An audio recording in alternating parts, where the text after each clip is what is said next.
Alright, so here is our third media of art. This one is printmaking. So before we get into printmaking, let's look at a few things here that'll help us.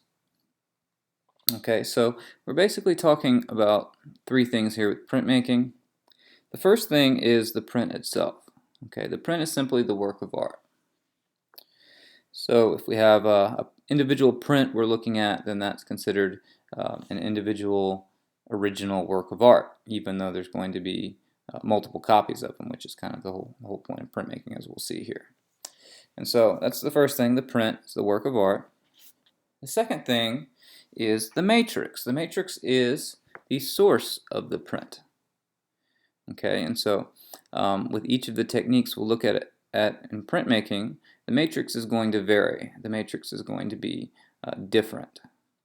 Most everything else is going to be pretty much the same. For instance, most of the time we're going to print on a sheet of paper, and most of the time we're going to print with ink, but the matrices, like I said, are going to be different. Okay, and then the third thing is something called the addition. And this is the collection of the series of prints. Okay, it's essentially the total number of prints within a group or a body of work. Okay, so if we look in the bottom there, we'll see the number 23/200. Okay, this is just an example of something you will see written on the bottom of prints. That's a good indicator that it's actually a print and not a drawing. The first number that you see in that sequence would refer to the number of the single print. The second number would be the total number of prints within the edition. Okay, so that second number means there's 200 individual prints in the entire edition. So there's 200 total, and then that would be number 23 out of 200. Okay, so each of those prints, even though there's 200 of them, they're still considered original works of art here in the art world. Okay, now sometimes instead of seeing that number sequence, you'll see an A/P. That stands for artist proof, and what that is a print that is not featured in the numerical sequence of the edition, but is still regarded as just as much a work of art as the other prints. And that would be just something the artist would print off at his or her own discretion. One reason an artist might do an artist proof would be just to see what the print looks like, to make sure it looks the way they think it should look. Another reason would just be to have maybe a print for their own personal use. Okay, so there could be a variety of reasons. Okay, and so these are the types of printmaking we're going to go over. And so the important thing here with this section with printmaking is that we are able to organize things well, because with each of these things we'll have usually a couple of different types within each that we need to know kind of belong to the larger framework here. Okay, so the first one we're going to look at is stencil. Now, the good thing with stencil is that there's really only one process we need to know, but for some reason that process has three different names. I don't know why it has three different names, but it does. So the first one, maybe the one we're most familiar with, would be the process screen printing. The second term would be silk screen, and the third term would be serigraphy. So again, these are all the exact same process here. Traditionally, the screen that you're using to print on would be made of silk. So that's where that second term, silk screen, comes from. But here you're simply using a screen, and you're using that to print off of to get your design, essentially. And so the idea with a stencil is seen by a lot of graffiti artists, like we see here. So if you're a graffiti artist and technically what you're doing is illegal, then it's beneficial to do something quickly. And so something like this could be done by doing a stencil beforehand. And so you're making a template out of something, maybe something as simple as a piece of cardboard or something. But basically you have shapes cut out, and then you can spray paint over those shapes and then lift up the cardboard, and then you're going to be left with whatever image that those shapes make. In this case, it's this kind of clever thing that this artist is doing here. I believe this is a Montreal artist somewhere in Canada, if I'm not mistaken, who goes by the name Rhodesworth, and he does a lot of interesting types of things with the road. You can see the clever thing here is using those two double lines and kind of acting like it's some kind of electrical power cord here. But something like this would have probably been done with some type of stencil. Okay, and so that's a basic idea within silkscreen. Okay, a good example of silkscreen in the modern art world would be the work of Andy Warhol here. Of course, screen printing is still used today for posters, t-shirts. Chances are you probably have quite a few t-shirts that were done using this process. And if we look at that close-up image of Marilyn Monroe there on the top left, we'll see how the image is constructed here. The idea is that with each screen you have different shapes and colors, and then based on basically building up those shapes and colors on top of each other, then you will come away with an image. Okay, and so if we look at the Marilyn Monroe face, we can see that the lightest value is the white of the teeth, so that would probably be the first color printed with one screen for that white shape.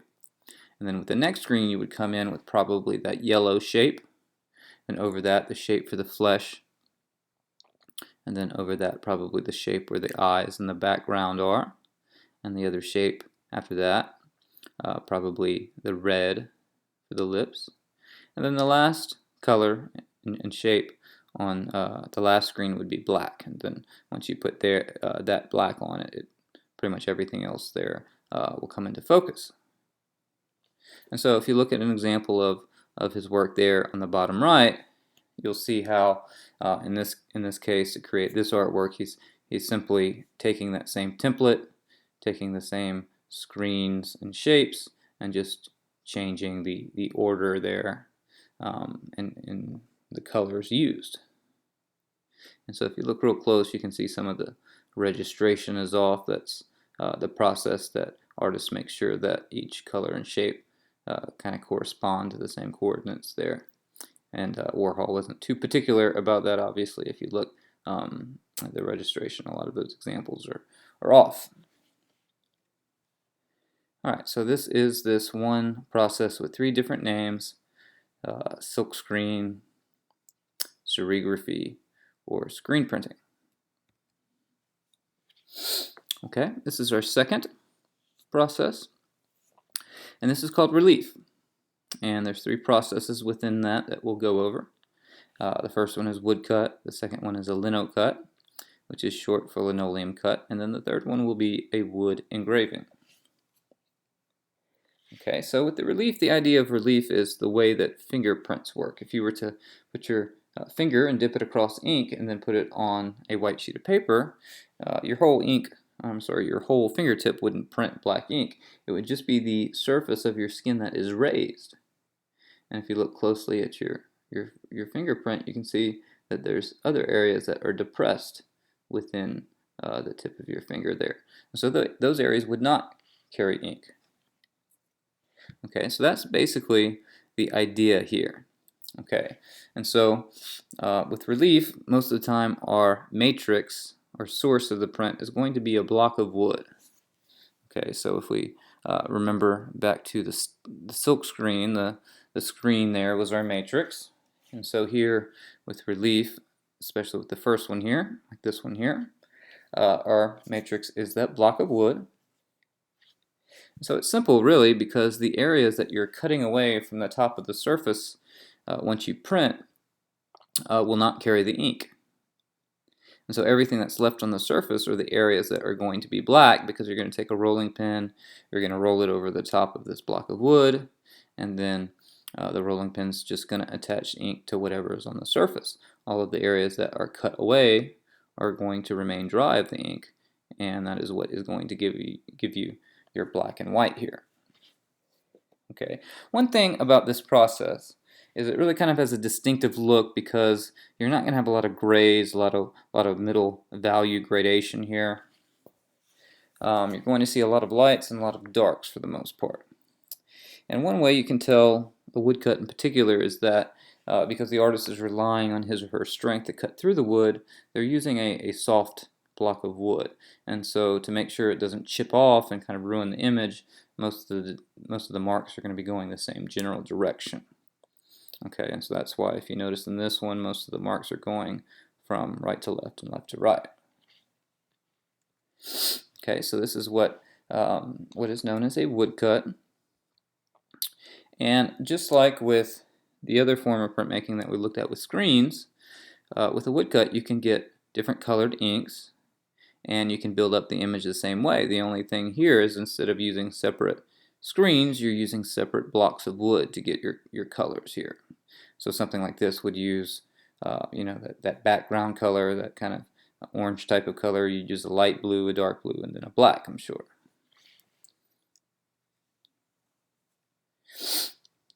Okay, so the next process that is similar to a woodcut is known as a lino cut. Okay, and lino is short for linoleum, so linoleum is kind of like this rubbery synthetic type of surface. And so the difference between that and wood is that linoleum doesn't have any grain.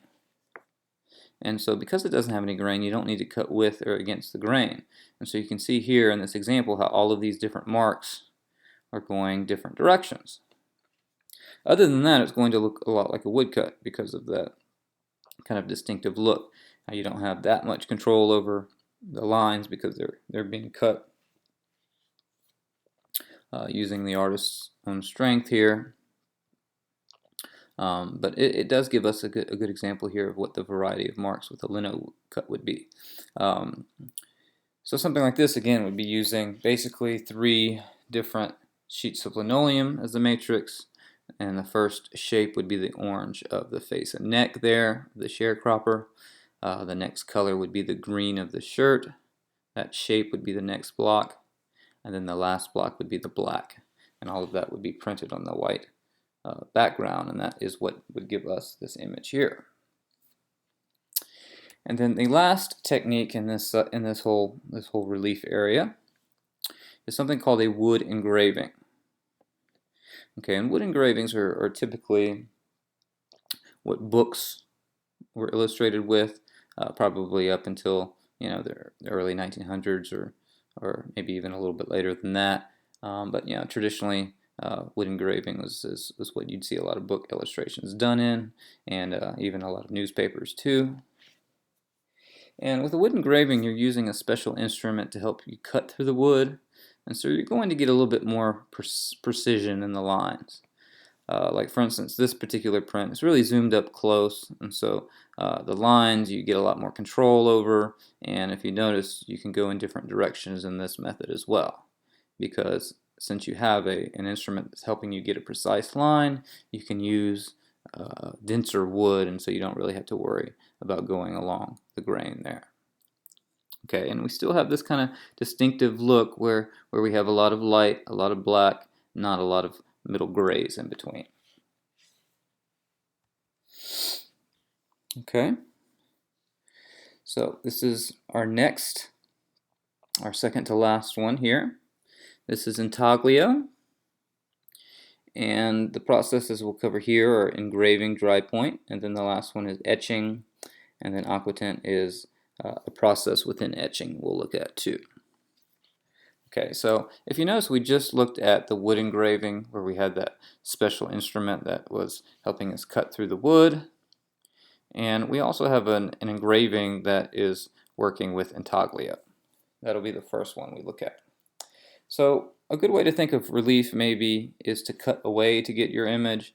With intaglio, the translation with intaglio is to cut into, like to cut into something.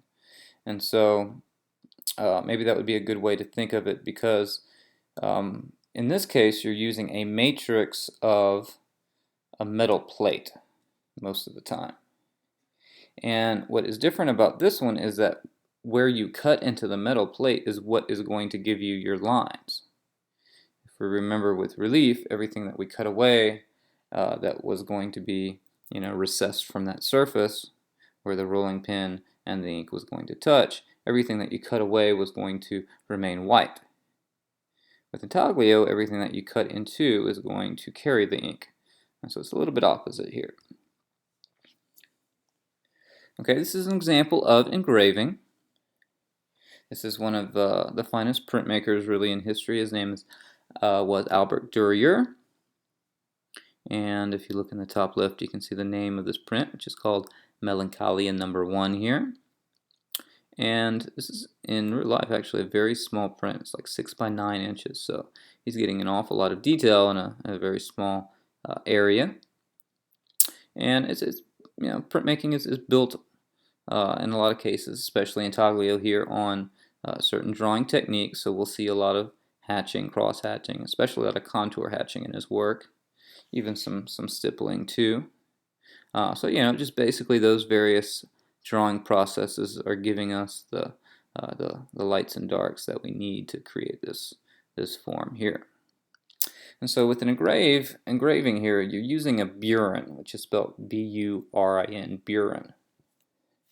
And the burin will help you cut through the plate and give you a very precise, very clean line. Okay, and so you can afford to get a lot of detail in a small area because of the precision of that line. This is also traditionally the process you would use for instance, dollar bills, cash currency. If you look really close at the heads of the presidents on your money, you'll see that they're constructed with these little lines here, basically using this process. Okay, so we are basically using a burin and cutting into our plate. Okay, we're doing the same type of thing in this next process. It's called a dry point. But instead of using a burin, we're using an etching needle, which is what we'll use for the next process as well, and that process is called etching. So that's why we call it an etching needle, because it's used in that process a lot. So with dry point, if you notice, the line character is quite different. We have kind of a fuzzy textured type of line to it. And we really have a lot of ink buildup with it as well too. And so we have that, like I said, that fuzzy kind of textured, kind of gestural looking line with a dry point, and we don't have quite that smooth, sumptuous type of line that we see here. And so the amount of detail wouldn't be available to you in dry point, but you could get, some different effects. You can get kind of a fuzzy, raspy look to it. Okay, now in between those lines, in between the detail and precision of an engraved line and kind of that technical, or I should say the not as technical, the more gestural type of line that we see here with dry point is this next type of line. Okay, and this is what we call an etched line here. And if you notice in the background, the etched line is a lot lighter than the lines in the foreground. Okay, and the reason that is because with etching, that's the process we use, that we actually use acid to help bite into a plate. So here we're not actually using our strength to bite into the plate with a special instrument of anything. We're really using the acid to do it for us. Okay, and so it's a technique that would probably be easier to show than to actually talk about here because it might sound a little bit complicated, but basically you just have a plate. You would put some kind of acid resistant surface over that plate. You would use your etching needle not to draw into the plate, but to draw on top of the plate and slowly lift up those layers of acid resist protective surface thing on it. And as you do that, you would draw your image and you would basically expose the plate on those areas that you're drawing the lines on. So you would take that and you would put it into the acid, and the acid would eat into the plate. So that's what's going to give you your depressions that are eventually going to print ink. And so depending on how long you keep certain areas of the plate in the acid, you're going to get a darker line. Okay, and so that's why you can see in the background some of those lines are lighter than the lines in the foreground, because the lines in the foreground were left in the acid longer, and so it bit deeper into the plate, and so more ink accumulated inside those grooves, and then the darker they printed.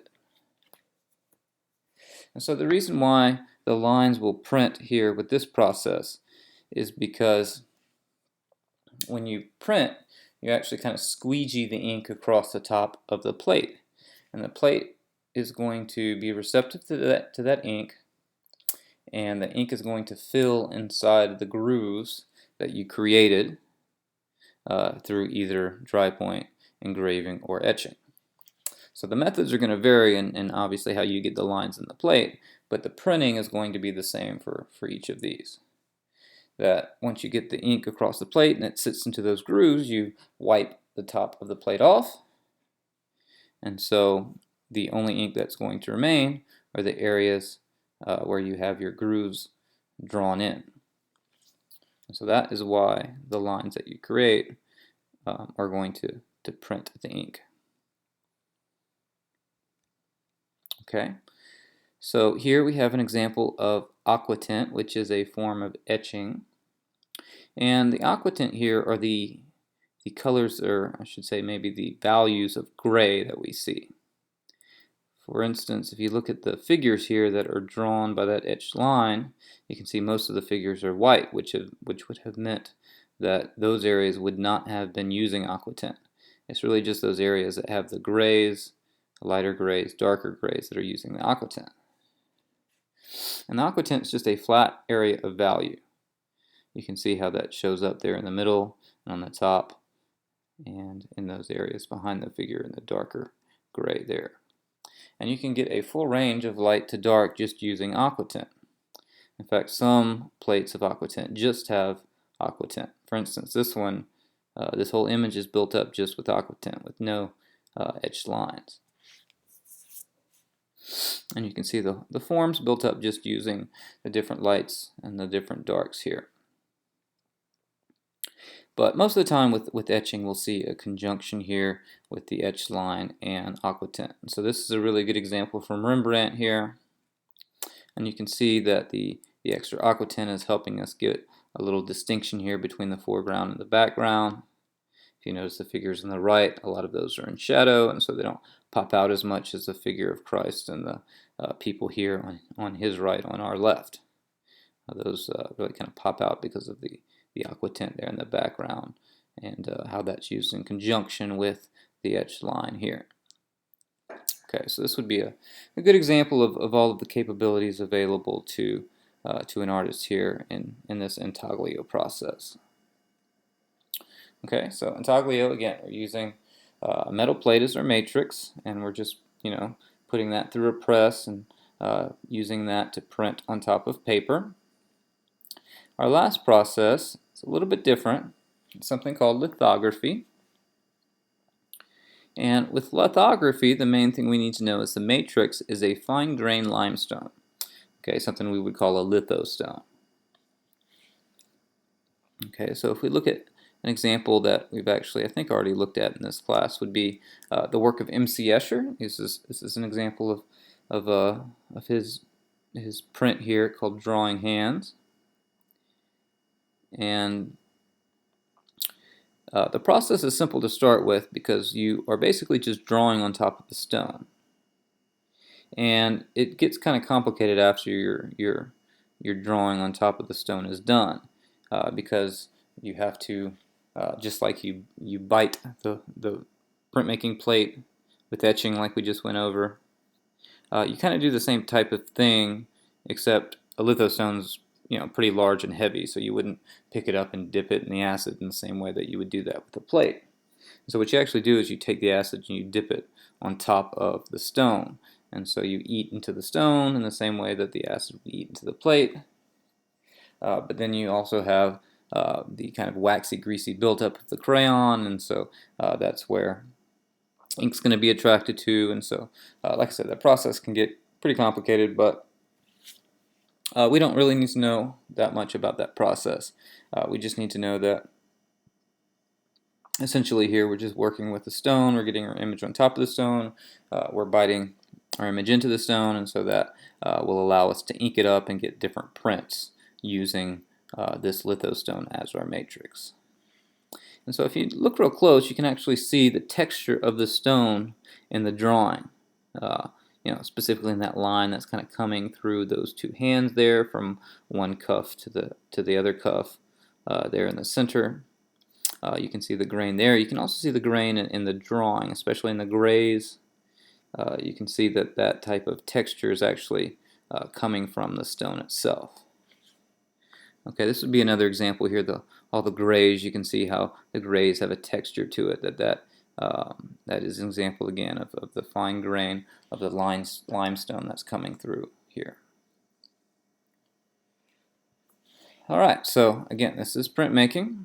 Let's make sure we have the structure of how everything belongs here.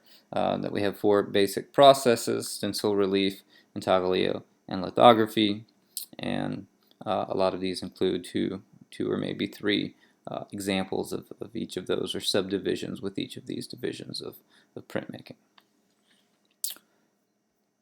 Okay, so we are done with this section. The next section will be photography.